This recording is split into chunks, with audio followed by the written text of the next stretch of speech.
इस वक्त हमारे साथ साबिक काउंसलर राकेश कुमार मौजूद हैं। जिस तरह से रेल का हादसा हुआ है और कई ट्रेनें एक साथ टकरा गई, बचाव कार्य चालू है। हमारे साथ ये बताएंगे सर, ये जो हादसा हुआ इस बारे में आपका क्या कहना है? ये बड़ा अफसोस है, बड़ा दुख की घटना है जिसको बयान नहीं किया जा सकता। सैकड़ों लोग हमारे मारे गए हैं और अभी तक लाशें निकल रही हैं। इससे पूरे देश के लिए बहुत बड़ी दुखद घटना है। राष्ट्रीय शोक का दिन भी है स्टेट वाइज, तो हम इस घटना में बहुत दुखी हैं।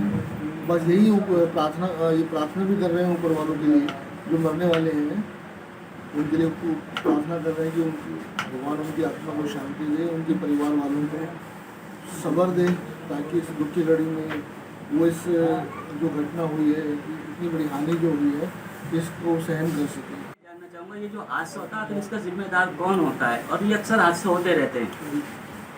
देखिए, बड़ी दुखद घटना है, मैंने कहा, और लापरवाही इसके पीछे बहुत बड़ी चीज़ है। लापरवाही हुई है, इसकी जांच होनी चाहिए, सीबीआई जांच होनी चाहिए। दोषी अफसरों के खिलाफ, कर्मचारियों के खिलाफ जो है कार्रवाई होनी चाहिए। और जो लोग मारे गए हैं उनको कम से कम उनको 20 लाख रुपए का मुआवजा उनको दिया जाना चाहिए। ये समय की मांग है, क्योंकि आदमी चला जाता है, उसकी कोई भरपाई नहीं है। और एक जाँच होनी चाहिए, और जो मुआवजा है कम से कम 20 लाख रुपए मिले। इस महंगाई के ज़माने में इतना बहुत। राजेश कुमार जी, आज हम बुलेट प्रूफ गाड़ी की बात कर रहे हैं। जब इन गाड़ियों में इतने हादसे हो रहे हैं तो उन गाड़ियों का क्या होगा जिनकी स्पीड भी आप समझते हैं बर्फ की तरह से चलती है? देखिए, मोदी जी को समझना चाहिए बुलेट प्रूफ ट्रेन की ज़रूरत नहीं है।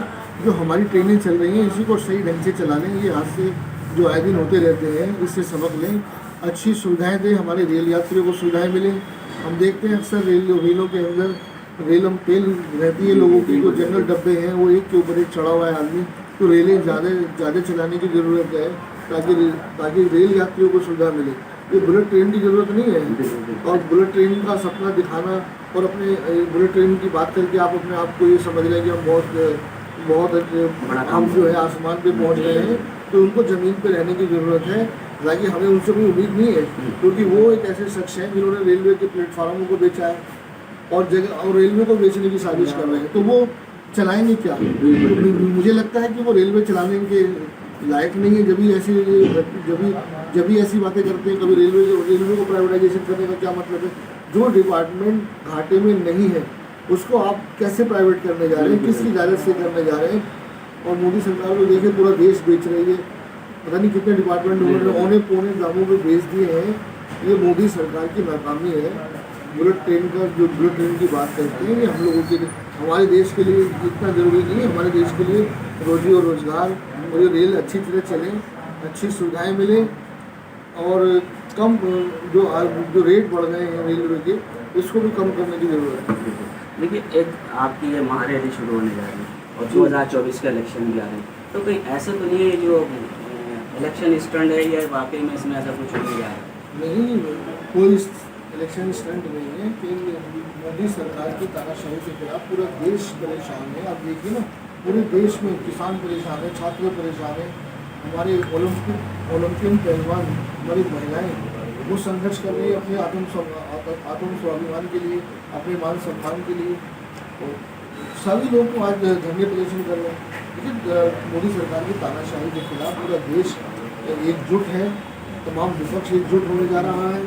और जिस तरीके से मोदी सरकार दिल्ली सरकार को कुचलने का काम कर रही है, जो एलजी के माध्यम से उन्होंने जो कुचलने का काम किया है, इस दिल्ली की जनता इससे बहुत परेशान है, बहुत हैरान परेशान है, स्तब्ध है कि एलजी साहब एक चुनी हुई सरकार को किस तरीके से परेशान कर रहे हैं। और मोदी सरकार ने जो मोदी सरकार सुप्रीम कोर्ट के खिलाफ भी होगी। अभी मोदी सरकार ने देखा होगा आपने कि 8 साल के बाद दिल्ली के बारे में एक फैसला आया कि दिल्ली सरकार का मालिक वही होगा जो दिल्ली को चुना जाता है। मुख्यमंत्री जो है उसको अधिकार होने चाहिए ट्रांसफर पोस्टिंग के, ना कि एलजी को। लेकिन मोदी सरकार इतनी तानाशाही उनके अंदर आ गई है कि वो बर्दाश्त ही नहीं कर पाते। और सुप्रीम कोर्ट के आदेश को बर्दाश्त नहीं कर पा रहे हैं, तो विपक्ष को क्या बर्दाश्त करेंगे?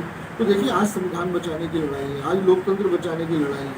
तो मैं तो तमाम देशवासियों से, तमाम विपक्षी पार्टियों से ये अपील कर रहा हूँ कि देश में अगर संविधान को बचाना है, लोकतंत्र को बचाना है, इस देश को बिकने से बचाना है, तो आपको मोदी को हटाना होगा। मोदी हटाओ देश बचाओ की जो मुहिम है उनकी तानाशाही के खिलाफ आपको एकजुट होना होगा। और जो रैली होने जा रही है हमारी 11 जून की जो महारैली है, ये केंद्र सरकार की तानाशाही के खिलाफ है। एलजी साहब के माध्यम से जो दिल्ली के अधिकारों को जो कुचला जा रहा है, जो दिल्ली के अधिकारों का हनन हो रहा है, उसके खिलाफ है।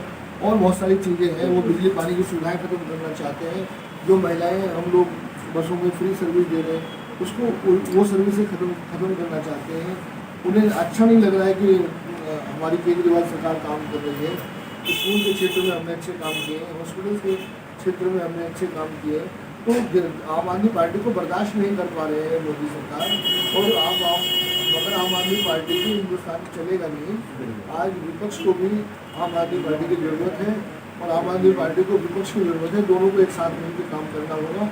और देश की जनता से हम अपील कर रहे हैं कि आने वाली जो 11 जून की रैली है उसमें ज़्यादा से ज़्यादा बढ़ चढ़ के भाग ले, क्योंकि ये जो रैली है ये आपके लिए हो रही है, पूरे दिल्ली के अधिकारों के लिए हो रही है, दिल्ली केंद्र सरकार की तानाशाही के खिलाफ हो रही है। देश को संविधान को बचाना है, लोकतंत्र को बचाना है। तो आप इस महारैली में आए। ये थे राकेश कुमार जी, इनका दर्द बिल्कुल जाहिर है। उन्होंने कहा है जो हादसा हुआ और इसके जो जिम्मेदार हैं उन लोगों को सजा मिलनी चाहिए और कम से कम मरने वाले जो भी उन्हें 20 लाख रुपए मिलने चाहिए। और देवी से सियासी तकदीर यूट्यूब चैनल को सब्सक्राइब करें और बेल आइकन पर क्लिक करें ताकि आपको सबसे पहले खबरें मिलती रहें।